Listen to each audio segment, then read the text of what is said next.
Hello, gang. Tattoo Biker here with you. And I've got some really creepy and bizarre true emails from viewers where they encountered the dogman, crawlers, missing time, and well, some of these creatures, even I don't know what they were. It's going to be a strange journey, so if you haven't already, and you enjoy real experiences from real people, be sure and hit the like button, subscribe, then grab your boots because, well, it's time to ride to Cryptid Country.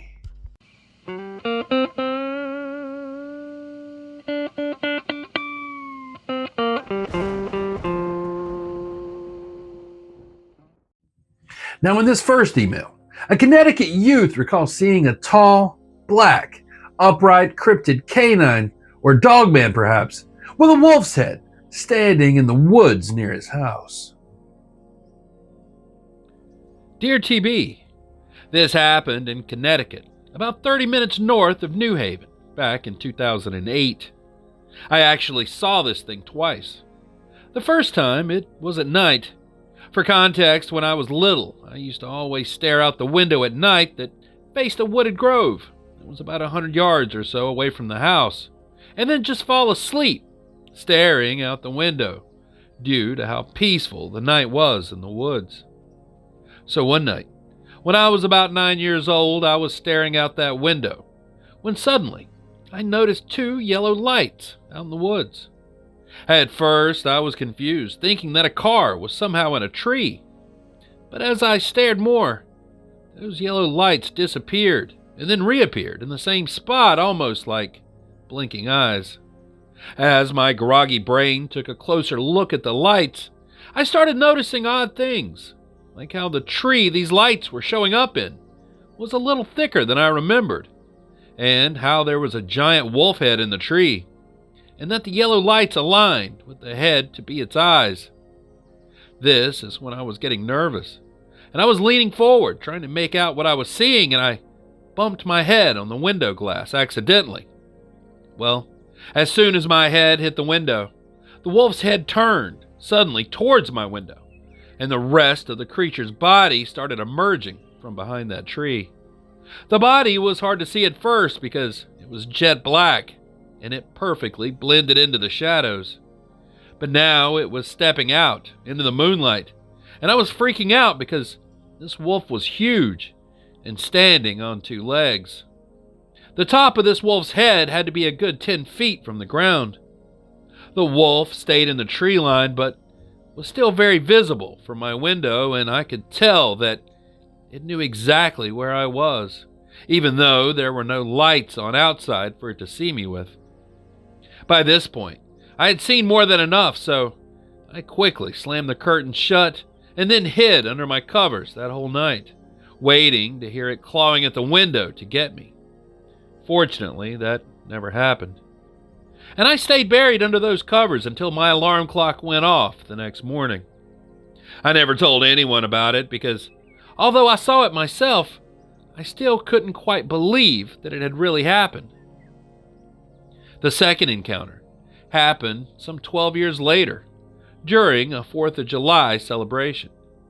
Me and my dad were setting off fireworks in the backyard to celebrate, and when we were done with the fireworks show, as my dad and I were packing up for the night, well, I saw the same pitch black wolf head peeking out from behind the shed with those same glowing yellow eyes. This head was absolutely massive. It was every bit the size of the 2.5-foot wide window on that side of the house.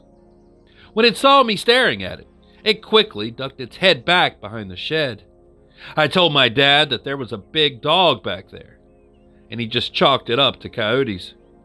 Well, if it was a coyote, then how did it manage to stand up on 2 feet?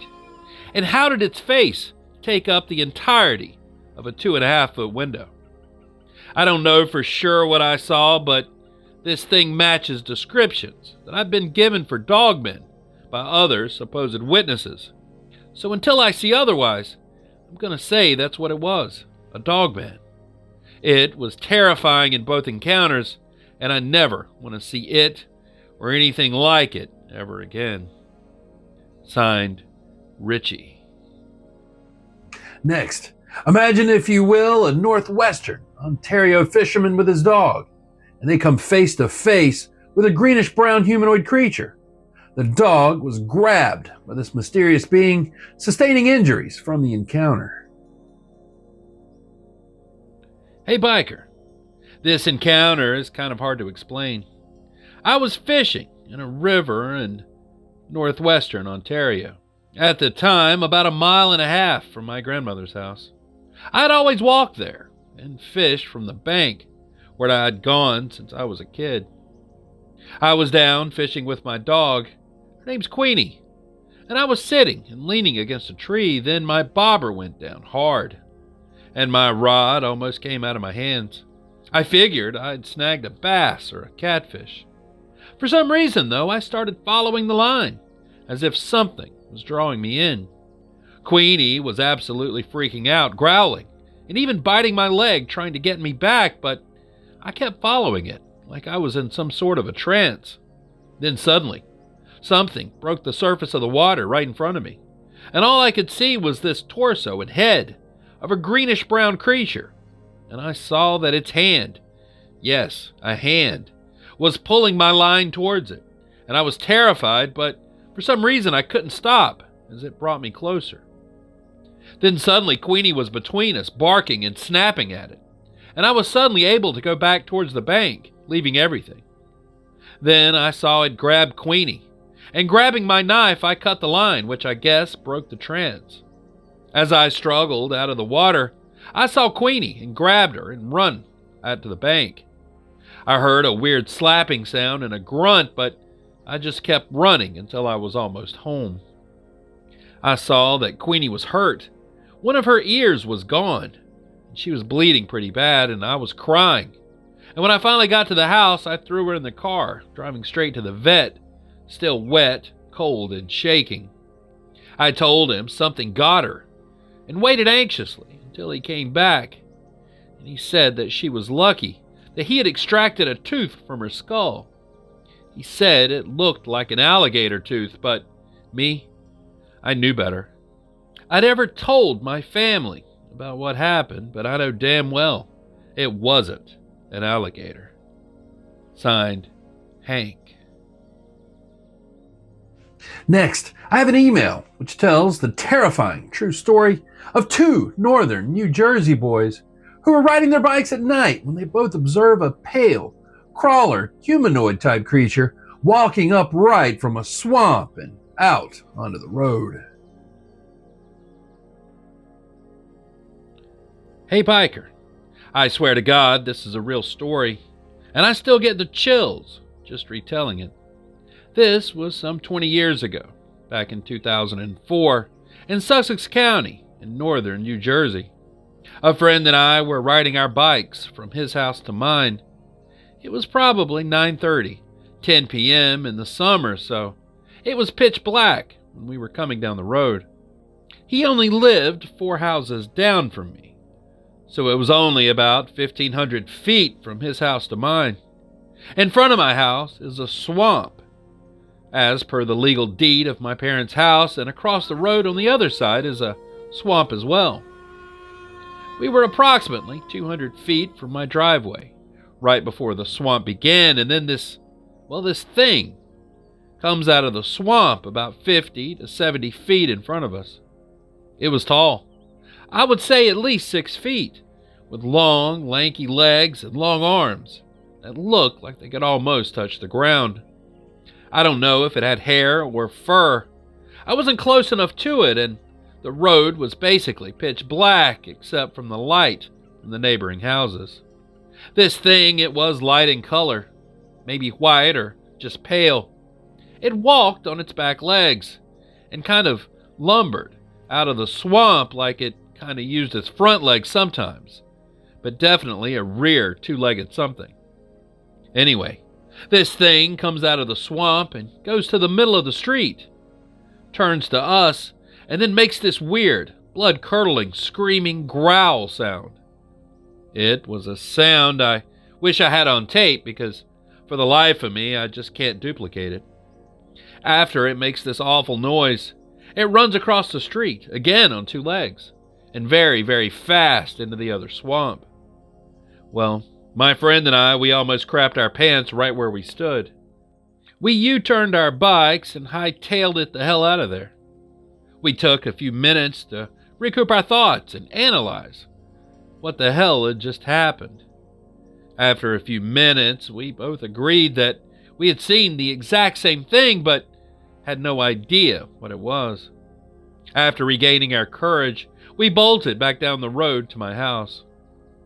Since that day, I've never seen or heard that thing again, and for the record, we were both 100% sober too. Too young to be doing drugs or any kind of alcohol. We have deer, coyote, black bear, and I've seen them all, but this was nothing of that sort. The swampy area is probably only a foot deep or so. I told my parents, but they just said, "Oh, that's weird," and then kind of brushed it off. We didn't go look for prints. We were too young and scared for that. I definitely would have gone back if it happened to me now. This thing, it was walking on two legs, but its front appendages were very long, like it could use them to run if it needed to. I wasn't close enough to get a good look at the head, and, well, honestly, I was so scared I was kind of frozen in place until it ran off and I came to my senses, and we both booked it the hell out of there. Signed, Dan. About a year ago, this witness had a frightening experience, and although her husband didn't believe her at the time, he recently had a very similar experience, and now they both are wondering what they could have seen. Hey biker, I wanted to share something that happened about a year ago. Our puppy was barking to go outside. This was about 4 or 5 a.m. I took him out back and stood on the steps of our deck because I didn't want to get my feet wet. My dog was doing his business when I looked up and I see something across the yard. It was slowly walking towards me, one step at a time, and its eyes were super reflective of my phone's flashlight.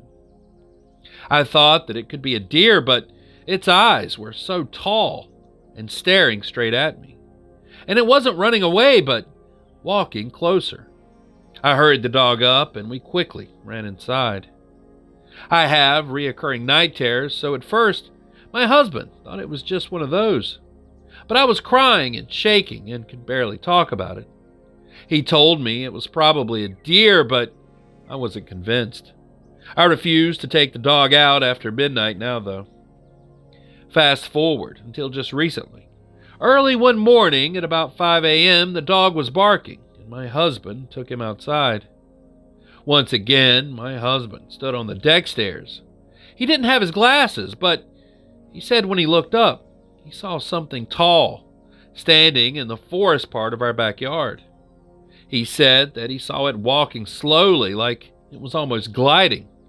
And he said as soon as he noticed it, he got a nosebleed.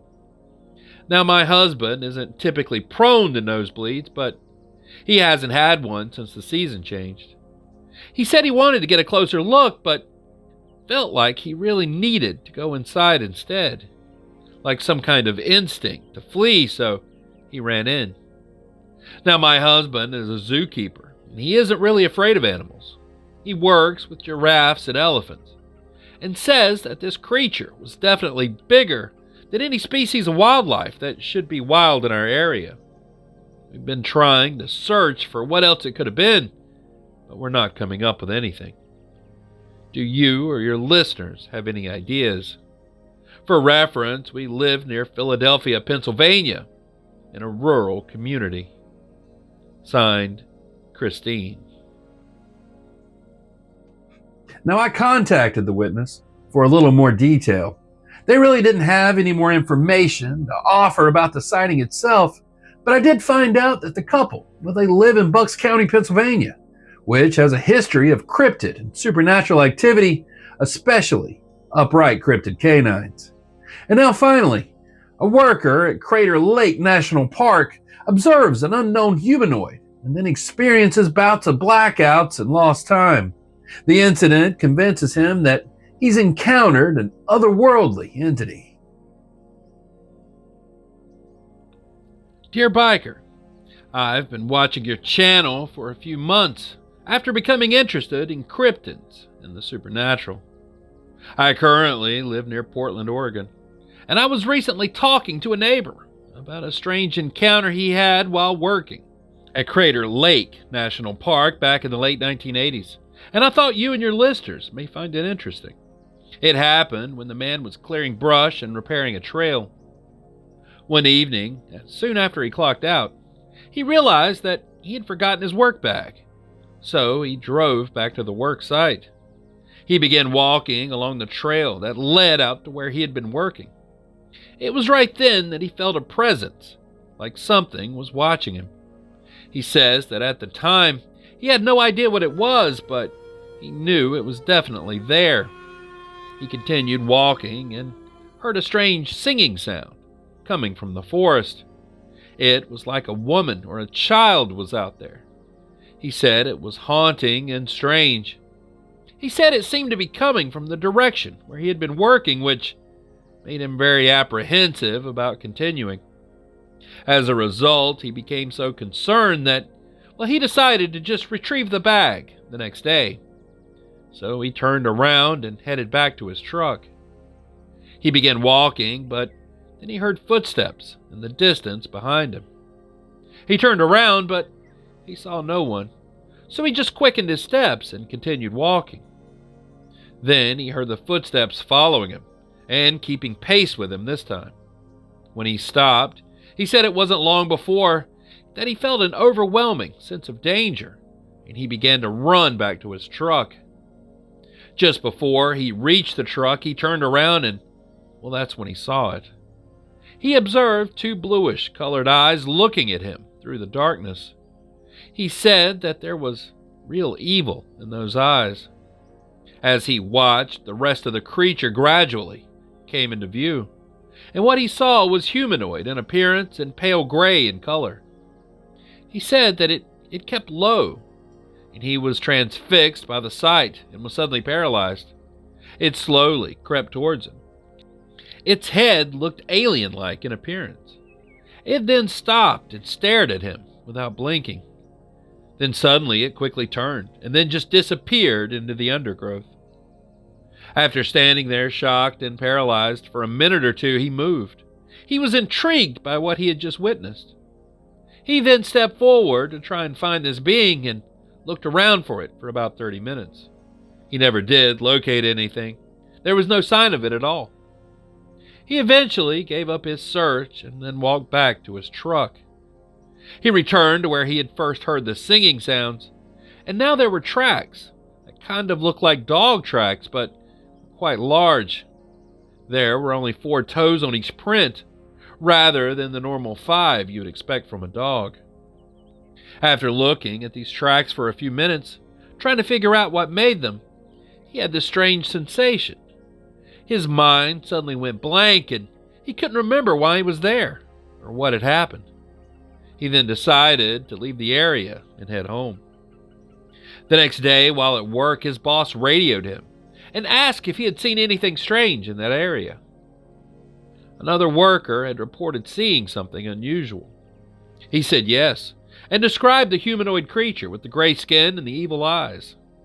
His boss was dismissive and he attempted to explain it away. He and his boss ended up going back to the area to look for tracks. Once they arrived at the area, and after looking around for a few minutes, he remembers that his mind went blank again.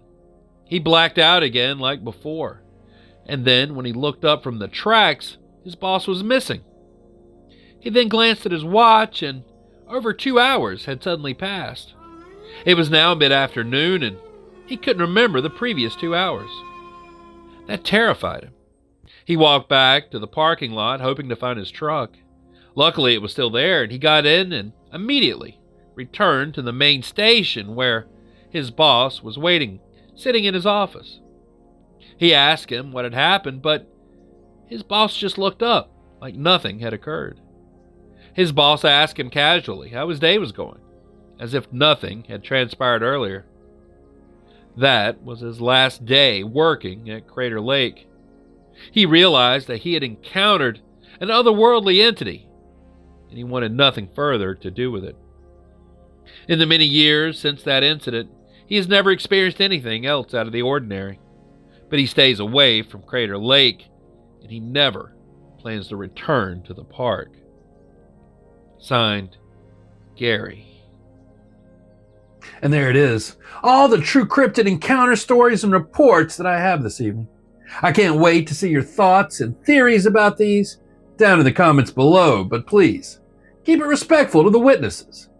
And if you have a strange experience, or maybe an unexplained encounter that you'd like to share, just send it to the email address in the description, and well, your story may just wind up in a future video.